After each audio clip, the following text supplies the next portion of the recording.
إن الحمد لله نحمده ونستعينه ونستغفره ونعوذ بالله من شرور أنفسنا ومن شر أعمالنا من يهده الله فلا مضل له ومن يضلل فلا هادي له أشهد أن لا إله إلا الله وحده لا شريك له وأشهد أن محمدا عبده ورسوله اللهم صل على سيدنا محمد وعلى آل سيدنا محمد سبحانك لا علم لنا إلا ما علمتنا إنك أنت العليم الحكيم وقد قال الله تعالى في القرآن الكريم وهو أصدق العظيم أعوذ بالله السميع العليم من الشيطان الرجيم بسم الله الرحمن الرحيم والسلام عليكم ورحمة الله وبركاته وقال أيضا في آية أخرى اتقوا الله حق تقاته ولا تموتن إلا وأنتم مسلمون. Segala puji hak bagi Allah Subhanahu wa Ta'ala, senantiasa kita memuji kepada Allah karena berhak seorang hamba itu memuji kepada Allah Subhanahu wa Ta'ala. Karena dengan karunia dan nikmatnya saat ini Allah titipkan kepada kita adalah merupakan kasih sayang Allah kepada kita, sehingga kita bergerakkan hati kita, jasad kita, diri kita untuk melaksanakan ibadah iman ini atas karunia Allah Subhanahu wa Ta'ala. Maka sepatutnya dan sepantasnya kita bersyukur nikmat Allah Subhanahu wa Ta'ala. Salawat dan salam senantiasa kita terlimpahkan terhadap Rasulullah Nabi Habibana wa Nabi Muhammad sallallahu alaihi wasallam. Beliau adalah pejuang Islam, pemimpin Islam, pemberontak satu zaman, penolong untuk kemanusiaan. Habibana wa Nabi Muhammad sallallahu alaihi wasallam. Melalui ini khotib wasiat khusus pada khotib para jemaah sekalian agar senantiasa meningkatkan kualitas takwa kita kepada Allah Subhanahu wa Ta'ala. Karena manusia dan Allah Subhanahu wa Ta'ala akan melihat manusia itu dengan iman dan takwanya, bukan dari segi harta atau jabatan yang disandang saat ini. Semua orang akan dilihat Allah Subhanahu wa Ta'ala itu dengan takwa dan imannya. Dan bahagianya manusia itu terletak dari dekatnya kepada Allah melalui iman dan takwa. Maka senantiasa kita berwasiat dan mengingatkan kepada kita agar meningkatkan kualitas iman kita kepada Allah setiap harinya harus bertambah. Yazid jangan sampai fokus mengurangi iman kita. Kenapa kita harus beriman bertakwa kepada Allah Subhanahu wa Ta'ala? Karena namanya iman takwa kepada Allah Subhanahu wa Ta'ala ini banyak yang dilupakan. Padahal nikmat yang sebenar-benarnya adalah nikmat iman dan takwa. Sebagaimana dalam surat Luqman dijelaskan, wa assalamualaikum ni'mahu zahiratan wa batinah. Allah Subhanahu wa Ta'ala telah menyempurnakan nikmat kepada kita. Lalu Allah Subhanahu wa Ta'ala menjadikan dua nikmat, nikmat zahiratan wa batinah. Yang pertama, Allah telah menghadirkan nikmat zahir. Yang kedua, Allah Subhanahu wa Ta'ala telah menghadirkan nikmat batin. Semua itu orang mengejar nikmat-nikmat zahir saja, Pak. Kerja banting tulang sampai pagi, siang, bahkan pagi lagi. Orang mencari apa? Mencari nikmat zahir. Itu apa? Mengejar urusan perut, mengejar urusan pakaian, mengejar urusan kebutuhan yang tidak ada sambung pautpun dengan urusan akhirat. Mau benar-benar betul-betul, Pak. Jadi nikmat zahir banyak apa? Banyak yang mengejar. Bahkan apa? Waktu yang Allah Subhanahu wa Ta'ala sediakan dari 24 jam atau 12 jam siangnya Allah Subhanahu wa Ta'ala berikan kepada kita. Tapi kenapa ada ayat Al-Quran yang menjelaskan wal asri innal insana lafi khusr, sesungguhnya manusia ada dalam kerugian. Itu atas apa, Pak? Atas dasar waktu. Kenapa banyak orang yang melenakan urusan akhirat lalu lupa urusan akhirat, lalu dia banyak mengejar urusan dunia, yaitu ibadah dunia tanpa memperdulikan iman batin.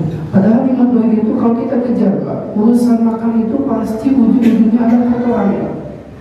Kalau kita mengejar urusan pakaian pasti ujung-ujungnya rusak, Pak.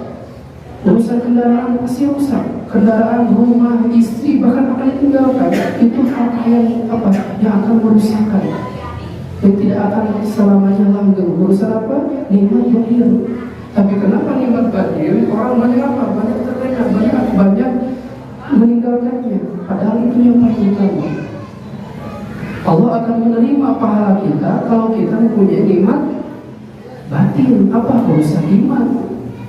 Ketika kita sholat, lalu sholat kita laksanakan karena Allah Subhanahu wa Ta'ala, maka akan menjadikan nilai pahala. Tapi sebaliknya, sholat kita tidak ada kadar khusyuknya, bahkan berani meninggalkan sholat, maka hati-hati, orang seperti itu akan salah di hadapan Allah Subhanahu wa Ta'ala. Sebagaimana Rasulullah SAW disebutkan, la yazulu ma qadama abdul yaumil qiyamah. Tidak akan sampai manusia dari fase ke fase berikutnya hatta sehingga Allah mempertanyakan urusan apa Pak? Amri, urusan umur kita. Bima apa? Difungsikan untuk apa? Umur kita selama ini Pak, yang usianya 30 tahun, yang usianya 60 tahun, yang usianya 40 tahun, betul-betul Pak, banyak maksiatnya, banyak taatnya kepada Allah. Ya masing-masing Pak. Ketika orang yang banyak maksiatnya, tentu kita akan mendapatkan apa? Nerakanya Allah.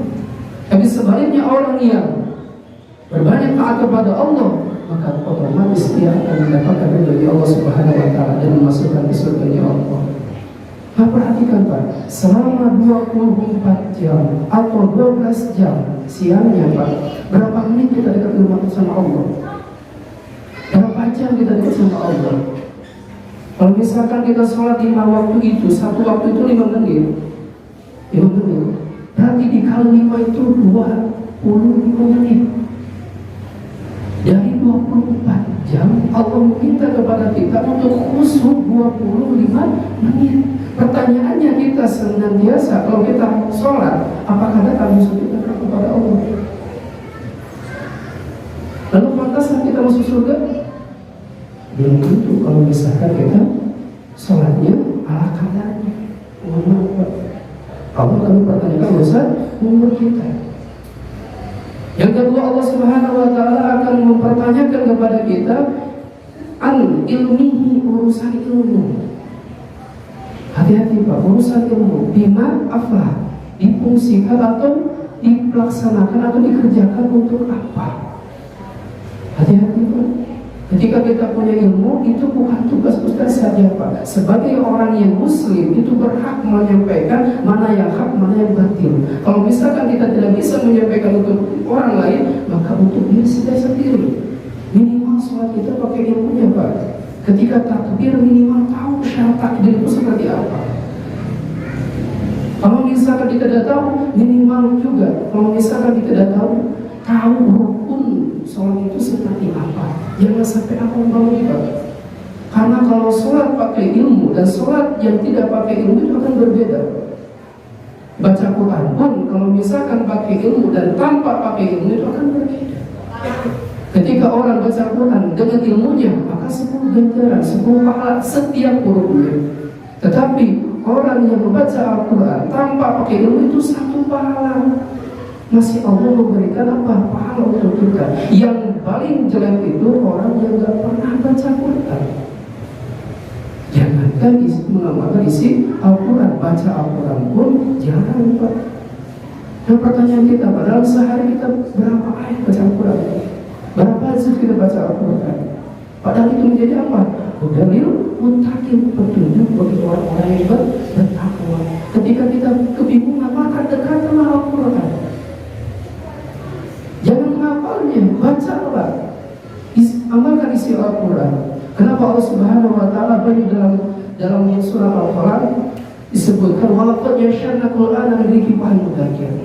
Allah telah mempermudah Al-Quran. Berarti kalau mempermudah itu bisa bisa dipelajari oleh orang awam, apalagi orang yang berilmu. Walaqad yassarna Al-Qur'ana lidhikri mudzakkir. Berarti di sini apa? Adakah orang yang mau mempelajari Al-Quran? Yang pertanyaan itu Pak. Ada kita apa? Jauh dari Al-Quran. Ingin hidup bahagia dengan mengejar urusan dunia, tidak akan datang bahagia.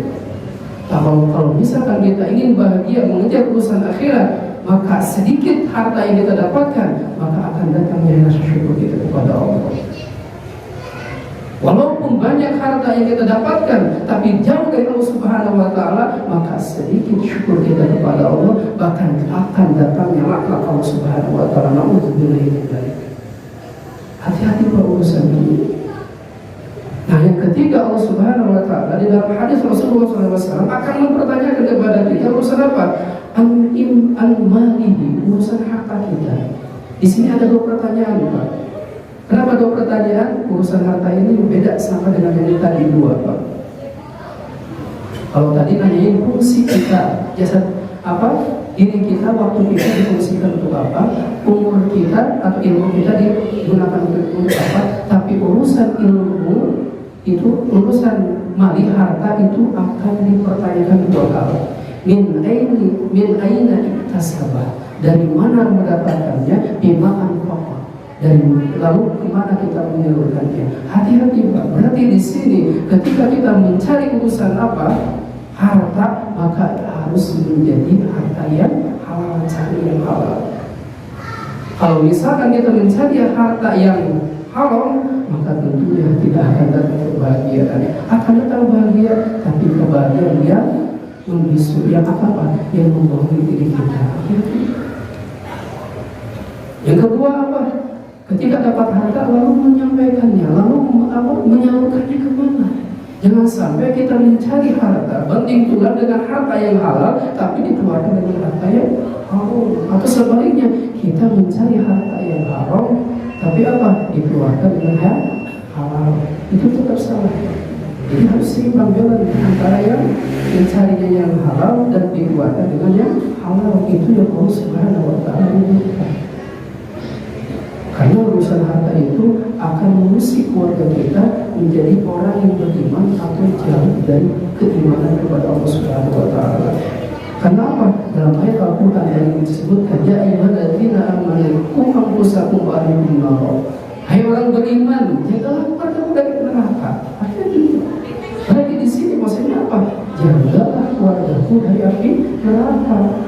Kita sebagai kepala rumah tangga yang mencari harta, jangan sampai ada ke rumah itu hal yang dimakan oleh keluarga kita yang halal. Maka ketika harta dibawa kita ke rumah dengan harta yang halal, maka otomatis keluarga kita akan apa? Akan terkena dengan yang halal. Maka datanglah malas ibadah dan sebagainya. Hati-hati, Pak. Nah, yang selanjutnya, yang keempat, Allah Subhanahu wa Ta'ala akan mempertanyakan pada yaumul qiyamah itu urusan apa? Jasa kita, bima ablah. Difungsikan untuk apa yang jasa kita, Pak? Mata kita, diri kita, kaki kita, tangan kita, banyak kita taat kepada Allah, banyak masih kepada Allah. Semakin dia datang ke masjid rutin dengan berjamaahnya, maka setiap langkahnya Allah Subhanahu wa Ta'ala berikan pahala. Dan diberikan apa? Diberikan ampunan dosa setiap langkah kita mendapat apa? Melaksanakan ibadah sholat berjamaah. Bahkan orang yang berani meninggalkan sholat, maka itu adalah tempatnya neraka sakor. Dan neraka sakor itu, hati-hati, orang yang punya penyakit atau orang yang dimasukkan ke neraka sakor itu adalah orang yang mempunyai penyakit nifaq. Apa penyakit nifaq itu? Penyakit nifaq itu penyakit kemunafikan. Tanda-tanda orang munafik adalah orang yang berani meninggalkan dua sholat wajib, yaitu sholat subuh dan sholat isya. Hati-hati baik, harus dipertahankan minimal sholat apa? Sholat subuh dan sholat isya. Kalau misalkan kita tunda-tunda masih malas dalam dua perkara ini, dalam waktu ini, hati-hati, kita diselimuti dengan nifaq, penyakit munafik. Apalagi orang yang berani meninggalkan sholat, Allah tidak akan menerima apa?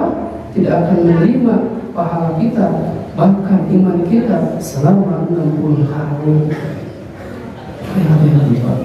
Bahkan orang yang sholat saja, oleh Allah Subhanahu wa Ta'ala dikategorikan dalam Al-Quran fawailul muslimin, orang yang akan celaka. Orang yang sholat itu, Pak, sholat makmum. Orang yang apa? Orang yang celaka, yaitu orang yang sholat. Sholatnya gimana? Sholatnya yang tidak pakai ilmunya. Sholat sendiri itu memparit itu satu pahala, Pak, Tapi berjamaah 27 derajat. Kita mengejar satu pahala, betul-betul Pak, itu juga harus sesuai dengan apa? Sesuai kadar bacaan yang bagus, lalu dapat satu pahala. Nah, sebagai kita orang awam kebanyakan untuk sholat berjamaah.